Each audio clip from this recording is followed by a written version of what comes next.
You're listening to the Digital Deep Dive, where we tackle the newest trends, strategies, and pain points shaping growth across the digital landscape. From Amazon and D2C to international expansion, join our host and e-commerce leaders across multiple industries for in-depth discussions on how to maximize your brands in the digital arena. Now, here's your host, Aaron Conant. Well, hello, everybody, and welcome back to the Digital Deep Dive podcast. I'm your host, Aaron Conant, and back is a longtime friend, Todd Hassenfelt, just all around a resource for me in the digital and the retail space as a whole for years now, and just super happy to have him back. We were having a conversation around current, I would say, economic trends as a whole, and, we're not economists here. We're not making, no forward-looking predictions or anything like that, or I guess probably there are, but we're not in this space. I guess we're going to say, hey, doom and gloom and everything else and making specific calls. But there are some interesting trends and things that are popping up left and right and a lot of conversations I'm having. And then I just thought it might be a great time to bring Todd on and kind of hash through some of the stuff that he's seen in well. But Todd, you want to jump in, intro yourself? The company, what you're doing, and then we'll kind of dive into the conversation. Sound good? Sounds great. And thank you for having me and everything BWG does. Love these podcasts. I'm Todd Hassenfelt. I'm with Colgate-Palmolive. I'm on our global digital organization. I work with so many talented people, just a few of them, Lisa Levinsky, Jamie Schwab, Brigitte King, and others. But really trying to figure out from a global digital organization, how do we accelerate our omni-channel perspectives, all things digital shelf, retail media, e-com sales and share, a lot of different topics. Great company to work for. But, again, going back to thanking you, Aaron, the podcasts are always incredible. Thinking back a few of the episodes. I mean, you've had Andrew Lipsman, and he's had his new company now with media ads and commerce. Lauren Levax was awesome, and she has her Digital Shelf Institute in Nashville, April 8th through the 10th coming up. I mean, you've just had an incredible guest list and great topics, and I appreciate you having me on today. Oh, for sure. I think actually of all those fantastic people, you've got the highest, most listened to episode of all time. So you got quite the network, my friend. You're probably actually we're probably the original person that maybe introduced me to all of them. I should go back and look at that. I'll pour them some emails. Well, I'm honored. It's all about helping. We're all learning together, right? It is so true. It is so true. It's weird to think that as long as we've been doing this, maybe a decade or so, that it's only been a decade of all of e-com as a whole, where I think people have really poured in on a corporate basis to learn. And so we've got a long time, and the rate of change is just astonishing. The rate at which new partners are popping up, new tech, the level KPIs, whatever you're doing in this space. Kudos to everybody out there who's staying on top of it, because it's incredibly hard. So the topic to dive into, and I'll go to, is interesting because a lot of conversations I have right now are around profitability. A lot of conversations I'm having right now are around what's it going to look like in 2024. And I know we're in month 3 here, but a lot of people are still scratching their heads because last year it seemed like we were going to hit the soft landing, right? We're first going to have a recession, and then there's going to be a soft landing. But I don't know if that ever took place. And it's like people kept spending money they didn't have. And so you had a bunch of people who put in, I got to hit my, their annual goal. They tried to pull it back because they thought something was coming. Then they beat the goal. But now they're realizing in 2024 that everything might come to a head. And they're trying to explain that to executive teams like, no, this is the year it's going to hit. And the executive teams are like, well, you said that last year and you beat it. So how about you beat it this year too? And then that on top of just, some of the articles we've been talking about kind of point towards the fact that maybe things are going to slow down. But I'll kind of kick off the conversation there. Would love to hear some of your thoughts in this space. Yeah. And again, I am not, you're not, we're not economists. It's not going to be that level of depth and detail. But if you do think about this from a consumer lens, and then if you're at a brand or in digital or trying to sell to people, I think this matters. And where, does the soft landing has it passed already? Is it coming? We don't know. But I think the data points, you referenced a couple of articles that we were sharing, but one of them that's been consistent over this whole time of talking is the consumer credit card debt. And every time that report comes out, it is a new high, and that's not good. But the most recent one that came out here in early March was saying now the credit card interest debt is almost at the same level as mortgage interest debt. And you just get the numbers right here. We are talking $578 billion. That's with a B. It's never been this close. It's never been that high, but even being this close, credit card interest debt and mortgage interest debt since the 70s, over 50 years ago. So you see that, and whether you're an economist or not, that has to be a little bit of alarming. And part of it, we know there's a lot of, educational, the college, tuition debt. And I think probably, prices with inflation, you usually think, well, we'll get through this, right? The prices will come back down on my food bill or whatever it may be. And that hasn't happened. And now are people kind of at the point of, obviously been putting this on my credit card more and more, thinking I'll get to a good spot.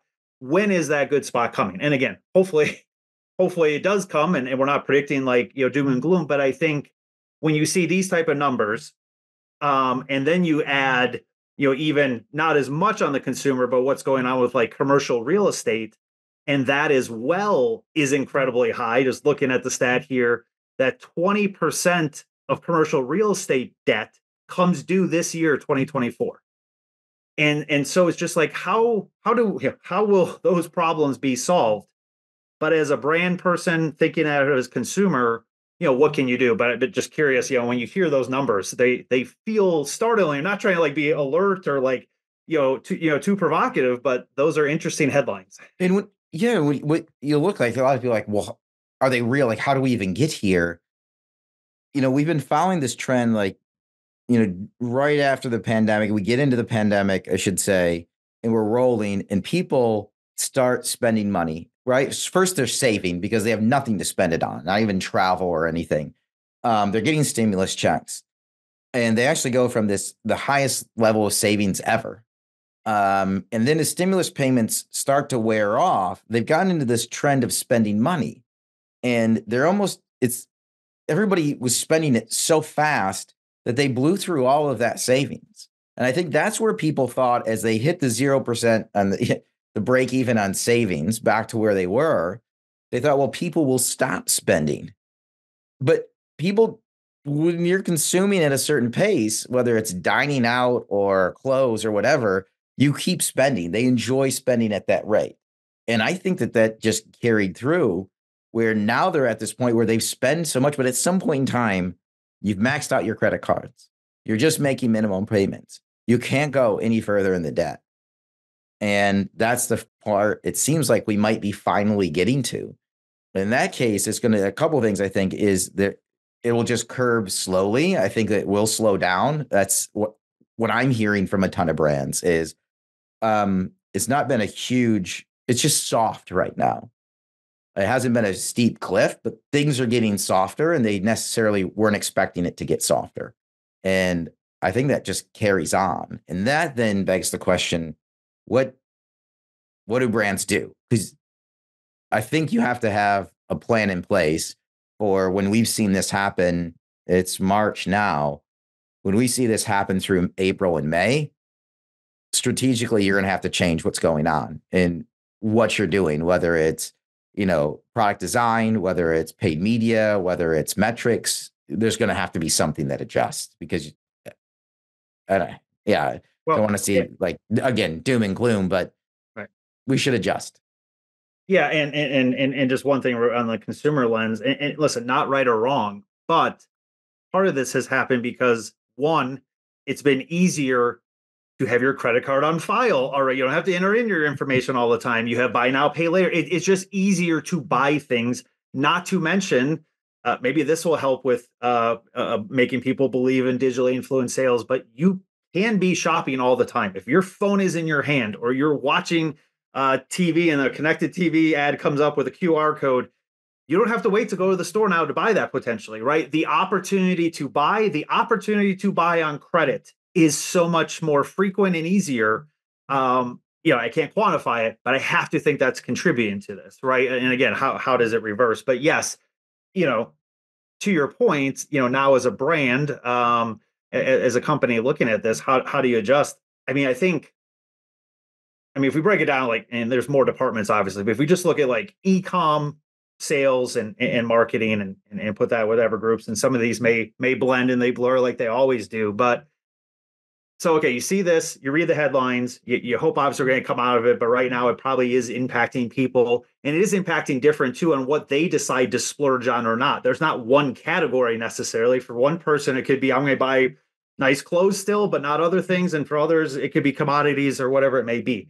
But I think like from an e-commerce perspective, that whole subscribe and save thing and all those initiatives or auto ship or messaging, or maybe some funding towards it, trying to, lock in a consumer while providing them a discount, make their life a little bit easier. Like, not that people haven't focused on it, but really maybe put a little bit closer look, maybe create some content around subscribe and save or negotiate different things, with the retailer for. So I think one, if you're like an e-com team, subscribe and save.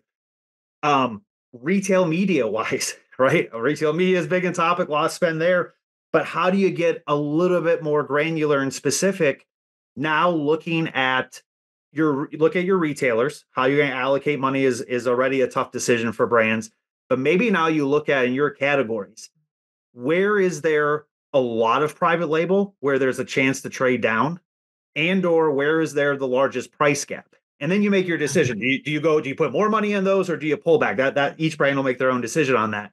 But kind of rack and stack it and look at it from that lens to see, well, how competitive is it? Where do I have less private label or, not as bad of a price gap per se, so I can make my adjustments there. And then your content, from an e-com team, it really there's two kinds of content. We'll talk about the marketing piece in a second, but your attributes, what are people really searching? Right? Is it best value? Is it cheapest? Is it, whatever? Is there a change there because of the economic situation? And do you have that built in, whether it's your hidden keywords, whether it's in your copy and how you're setting up things or have to reset up? So I think from the e-com, those are just a few of them. I can go through marketing and sales next, but anything you want to talk on the e-com piece? Yeah. I think we can, anybody in digital, again, we're going to have to up our game. I think we had this interesting time, in March, 4 years ago, right? March 2020, the pandemic hits and, everybody goes digital and anybody could win, right? Literally anybody could win because everybody's shopping online. And so we went through this weird phase of, it seemed like it was super easy. Now we're on the backside of it. And I should say, like, you and I have been in it for a while. We know how hard it is. And then there's all these brands popping up everywhere that are just growing.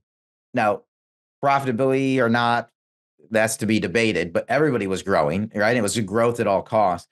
But now we're at a point where you have to get very, very tactical, like you were saying, and very, very strategic around all the different parts, including, we were talking about content, going in and touching content and going in and looking, how is the consumer behavior shifted, right? Because even if you've been targeting the same consumer for the past 2 years, and they've been clicking on your ads for the past 2 years, everything may be shifting with that person. And you're going to have to stay on top of what your actual customer demographic is doing and being willing to go in and touch all the content that you have that's addressing it so that you can stay on top of where they're at and where they're moving as they get into a part where they're slowing down overall spend. But that then also flips into like the retail media piece. If you don't have that right content, if it's disjointed, right, around what your media, the PPC, the DSP, whatever you're running, what's said on that and what's it correlating back to on the actual detail page, those things need to align. They can't be incongruent. I guess technically they could be, but you're going to get a lower conversion rate. You're going to have to optimize all of that as well.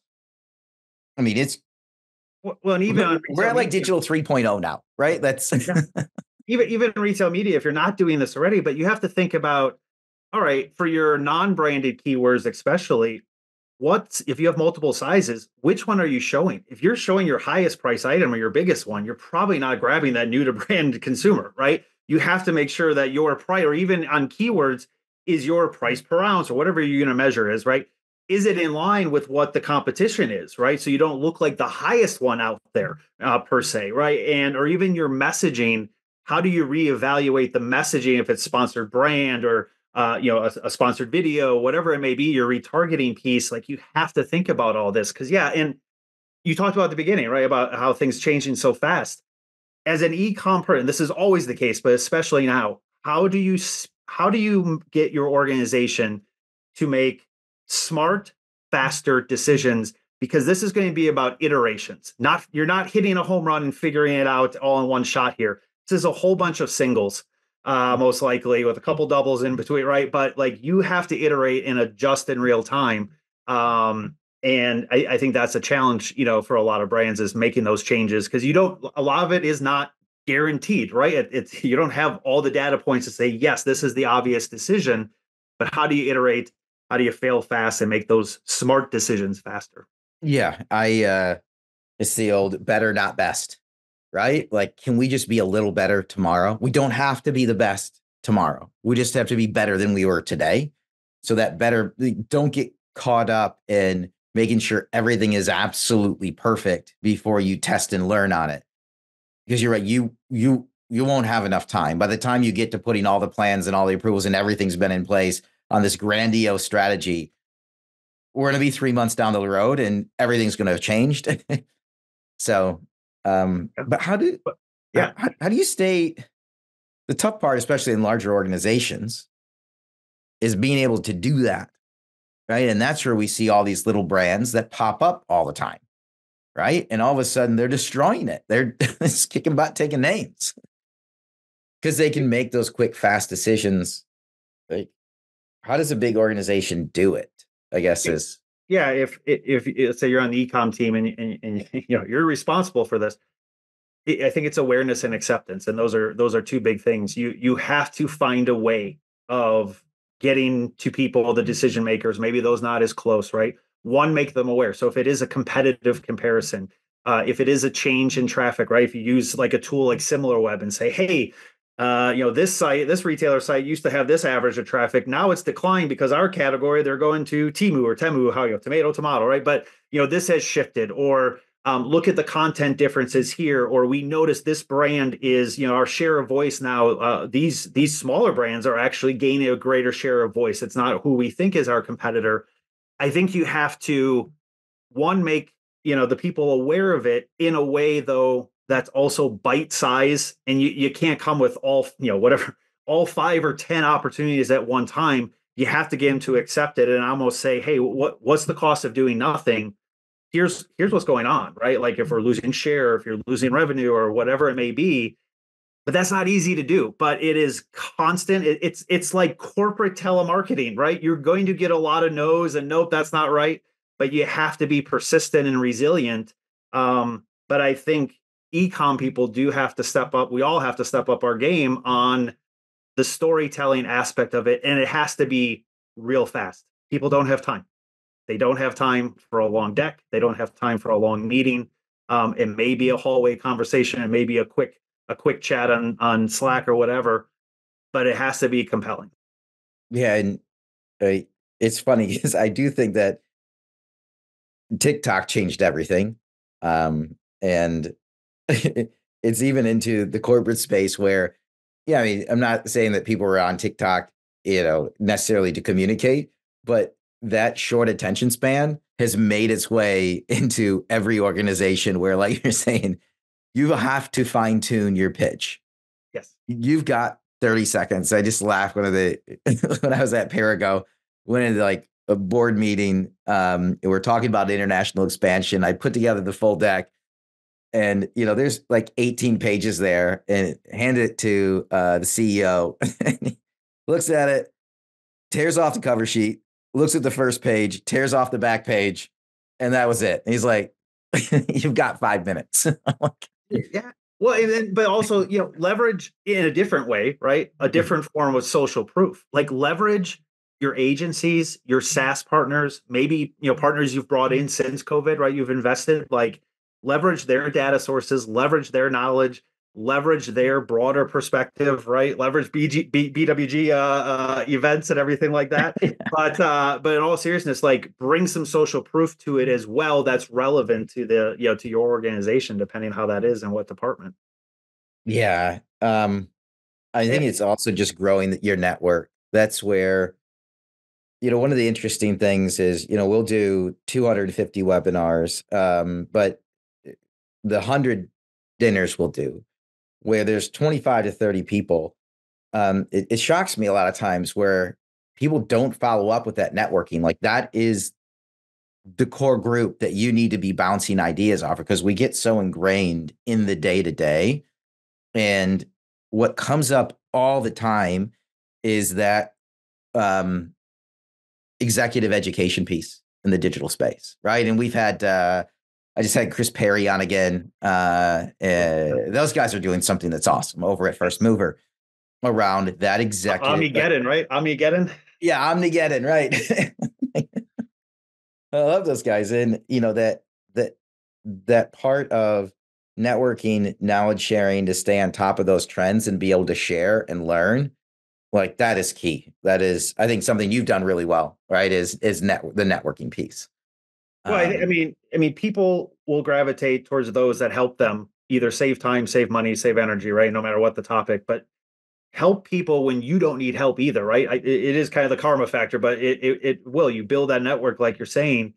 But I think, yeah, be like, don't do this on your own. Like, like talk it out, get some ideas, like see if what you're doing is an outlier, or oh man, 5 other people are doing it too. Let's figure this out together. So yeah, agree, the network is so important. Yeah. Do you find people you're talking to, something that comes up just earlier today in a conversation in the home goods space was around pack size, especially in CPG, bundling, kitting. Maybe it's Amazon specific or Walmart specific offerings. Are you seeing that? I'm just thinking of these conversations that have popped up either, one-on-one or at dinners. That's something that's popped up more and more often where they haven't necessarily wanted to touch it before, right? Because it's a pain to bundle. Yes. Right. It's okay if you got like a 3PL, like a Da Vinci or somebody who can do it for you. But, if you're trying to do it on your own, I mean, Perigo, we send it outside, right? You want the kit and the bundling. Our packaging floors are not doing it. Would love to, like, have you explored that spot? No, I think overall, right, and kind of thinking of the marketing angle of like how you should think about this, going back to the economic, yeah, like pack sizes make a difference, and let's talk about the bundling first. It is a pain to do the physical bundles, but maybe now there's a different lens, or maybe there's some shifted funding. But whether it's a physical bundle, or really think about the sites that have the capability of virtual bundles, then, right? Because if you can reframe your same existing packages into a regimen build, right? Like for us, it could be toothpaste, mouthwash, and a toothbrush, right? And you could have snack packs, if you're in the food industry, whatever it may be. If you're in the sports nutrition, it could be creatine, protein powder, and a pre-workout. But if you can do that, whether it's physical or virtual, maybe it is still the same price. Maybe you can have some discount price, but at least again, it's that to the consumer, maybe it's a better value, right? Somehow, some way you can repurpose it. I think longer term, you could look at, like, yes, from an innovation standpoint, and maybe now this is like from a decision tree standpoint, the market team looks and says, okay, we have a gap here. Like we're the only one not at this size, or this is what people are trading down or maybe even up to, and we need to fill that gap. So this is the time now to assess it and maybe get some funding and a business case for it. And then depending what category you're in, more like, personal care here, but travel sizes. And not for travel necessarily, but maybe people are just trying to get to the next paycheck, and that's fine. They just need something. So maybe you relook at your travel size piece and just, is there something there? What, mostly in store or maybe even online, but can you look at that a little bit differently? Because maybe that's all that the people can afford right now, and that's fine. Like help the consumer out. So I think from all that, yes, packaging is a big deal. And then let's not forget about, why people may return. If you have a particular SKU or set of SKUs that aren't doing well in e-com shipping right now, they're leaking, they're breaking, whatever. This is it's never good to have that experience. It's really bad when economic times are down, someone orders something and something has spilled all over or broke, and maybe it affects the other shipments in the box as well.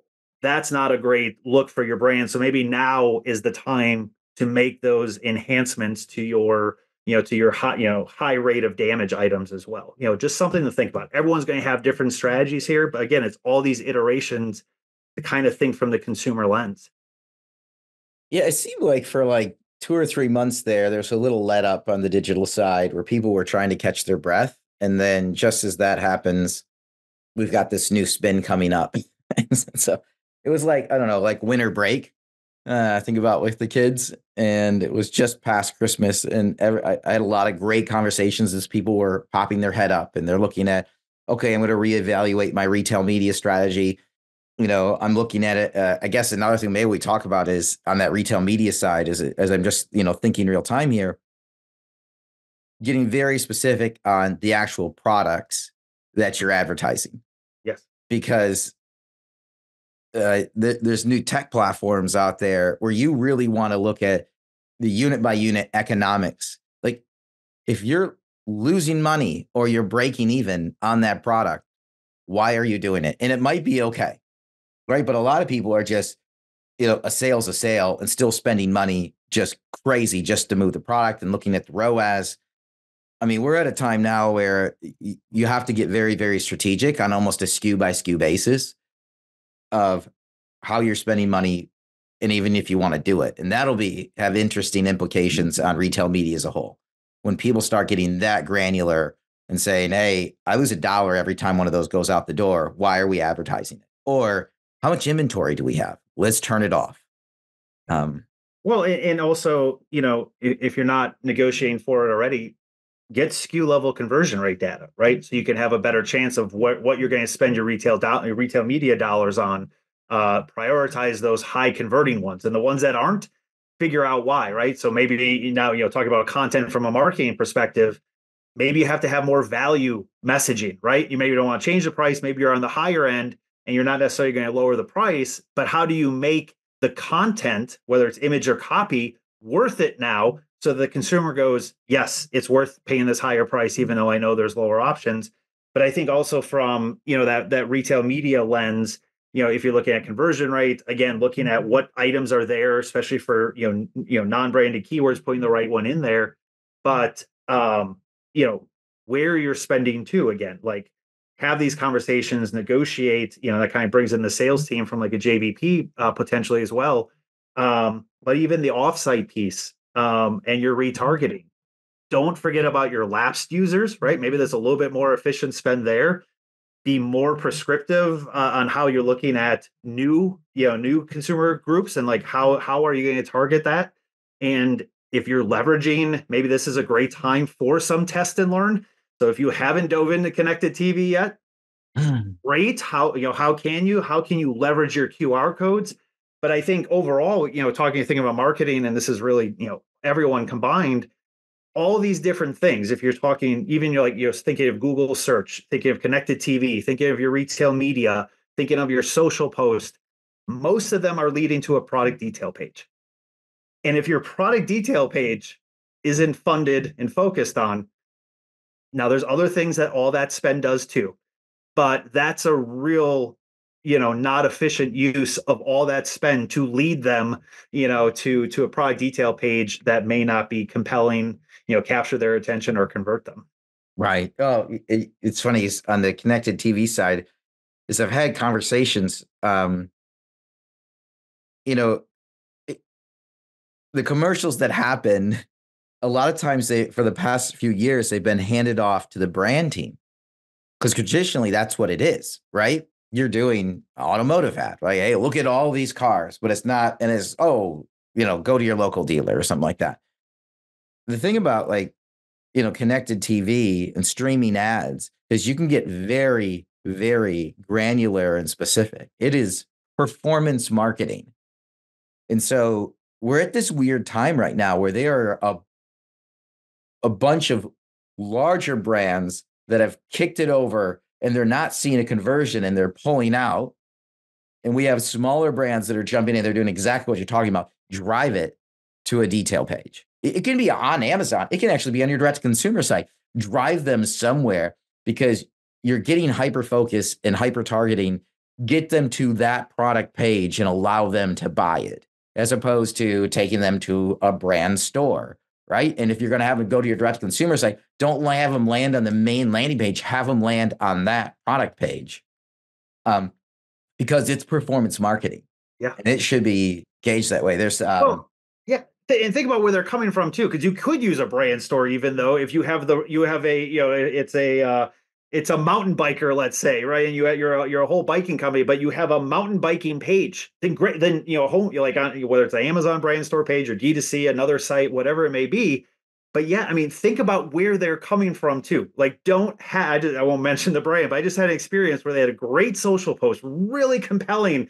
Clicked on it, and it just took me to their homepage. I searched for what they talked about, and it was nowhere to be found on their D2C site. Yep. And I mean, that's bad. Like you just lost that opportunity, right? And us as brands, we can't miss those type of that stuff we should all be thinking about and should all be connected. Yeah, which in that case, right, the interaction, the page views, the impressions, the click-through rate, all of those metrics say this is amazing, right, from an ad standpoint. But then if you don't have the sales conversion on the other side, yes, right, you have to look a little bit deeper, because I've always said there's good impressions and bad impressions. Do we have that broken out? Yeah, that's your conversion rate, right, in essence, to a degree. But yeah, but even from a sales team lens, right? We've talked about like JBPs to a degree. I think whatever is best for your company and how we can negotiate with what you need. But I think and I used to do this in my brick and mortar days, and this is for brick and mortar, but maybe you can figure out something online.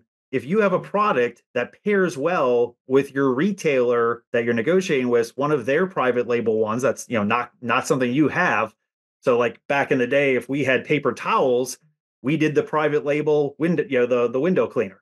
And you can get sometimes off shelf end caps a little bit easier, or you get, back in the day it was the circular or whatever. But think about it again. That's probably a good combination for a consumer, but it may help your brand if you're pairing with the non-compete private label of the retailer you're working with, right? Like you have to get creative sometimes on these things, and that's not like groundbreaking, but you don't see it, as often as you probably should either. Or where is the beta test, right? Everyone's trying to figure out how to be omni-channel, and all these screens, whether they're new or not, or repurposed in different ways, or they're in-store apps. How can you test with them? How can you be one of the beta partners, right? Learn together, and maybe you get something earlier than your competitors, at a lower rate, or at least you learn, even if you have to pay for it, before the prices go up. But now you connect with that consumer in a different way. Like, you miss 100% of the shots you don't take, right? The old adage. But I think negotiating, from a sales team perspective, you really have to think about this, in a different way, and this year. Yeah, it's there's no playbook. I think the toughest part, as people jump into digital and executives are brought into it, is that there is no playbook. The playbook is being developed in real time. And the playbook that just got developed was for 2023 and is, now obsolete. Like it just is, because AI and the new tools that are popping out are changing everything so fast, different economic conditions. Brick and mortar, has been around for centuries. And so it had the opportunity where you could have a playbook, and there's new things changing here and there. The digital space is changing so fast. I was just thinking about that when you're talking about testing and learning. You have to be open to testing, and you're going to lose a lot of the time. Test and fail. You will have failures, and that's okay. Yeah. But you have to be able to test and learn over and over and over again. And just know that, like, that's where the leaders are going to play. And if you're testing and learning, you're in that leaders bracket. You're at the forefront. And if you're waiting for the playbook to be developed, you will perpetually be behind. That's just the reality. Well, I mean, I've said this before, right? It's plan for pivots, not perfection. And I think even going back to that, to the data we were talking about earlier. So if things do go, let's say, the wrong way, right? And we have some really tough economic conditions. And we'll just speak US because it's the US data that we have right now, not saying it's not happening elsewhere, but what is your plan to pivot then as a company? Where's so if the revenue is going to be down, whatever, 10, 20% in the US market, where are you going for? Or how can you try to inch it back again, hit those singles, but you there's not going to be a perfect plan. And like you said, the playbook is erased from the past in some ways. There's still obviously foundational things that still work, and obviously, but plan for pivots because it's going to be another interesting year, right? It always is, but it does seem to be getting faster, which is why that faster, smarter decisions is where e-com teams really can help their companies and leverage your agency and SaaS partners as much as possible to get that support, that kind of social proof per se. Yeah, for sure. What? So I've been picking your brain for a while. I always like to throw the opportunity as we kind of get to the end. What's any questions for me? Like, again, thanks for jumping on. This has been fantastic as always. No, Anything top of mind on your side that maybe I can kind of pull from other brand conversations I'm having? You have so many great conversations. I just be curious, this economic piece, different changes. There's been a lot of news with aggregators, but just what are you hearing from D2C perspective? Whether it's from big brands or whether it's from digitally native brands, and just what's the latest, right? I know obviously it's been tougher and there's been a lot of change since 2020 and 2021, but what are you hearing on D2C and what people are focused on? Again, over and over again, is profitability. In the couple of threads there, I've got a lot of people polling direct consumer sites because they're realizing like we're not making money, right? And that has led to, if they have it, I shouldn't say completely, they're kind of pulling the promotion of it. B2B is huge right now on, I'll say the B2B sites, and they are blowing up right now. Everybody's focus is on B2B because they're realizing it costs a lot of money to ship a product across the US. At the same time, those brands that have, products that have a high enough price point where it makes sense, they're seeing a slowdown. And it's just either the products aren't being bought as often, people are stretching it a little bit further, or they're just buying fewer of them. The frequency is down, so everybody's focused on lifetime customer value. So I really like what you're talking about. The subscribe and save, the subscription base is huge. That is a huge, it costs more than ever to get them to your site. Give them a discount to have you ship it every month. But along with that slowdown is people are looking to international markets and different providers that can kind of basically set over top your direct consumer site. Used to be Flow.io. They were fantastic. They got acquired by Global E, I think, who has an interesting relationship with Shopify as a whole. And so there's that. Like, there's some new people like Open Border who have popped up who can handle a lot of that stuff. So on that side, who can we overlay simply to get us an overseas audience and we can sell more product? I'm trying to think of the other stuff. I mean, direct to consumer side. I mean, if we think about Shopify and BigCommerce, who are major players. I mean, Commerce Tools, if you're massive, Shopify has made a major pivot since they sold off Deliver. And it's really interesting as we got a lot of new tech popping up and they're all in Shopify first. I love the BigCommerce platform. And the team that's over there and what they're doing is fantastic. But that's been an interesting shift from BigCommerce winning a lot of deals to people jumping over to Shopify now. That's been super interesting. But it's all a numbers game more than ever. It's no longer growth. Like I was saying earlier, there's no longer growth at all costs. It is everybody's looking at the dollars and saying, hey, are we really turning a profit here? And I guess that'll be the last thing as I kind of wrap up is getting in store is more important than it's ever been before. because of the shipping aspect and how much you can sell and the reach and the brand awareness.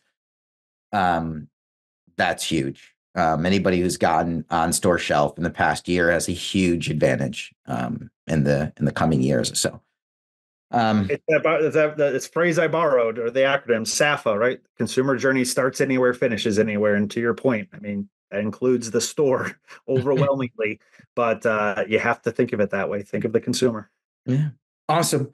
Well, I think we went just a minute over here, but again, Todd, thanks so much for your time today. Thanks for all you do for the network, all the content you put out on LinkedIn. It's fantastic. Look forward to seeing you at an upcoming event. If not Shop Talk, I won't be at DSI with Lauren. That's one of the ones I really wanted to make it to. Awesome. But maybe one of our future events. Yeah. So thanks again, my friend. Thank you for having me. Really appreciate all you do. Anytime, my friend. With that, we're going to wrap up this episode of the Digital Deep Dive. Thanks, everybody, for listening in.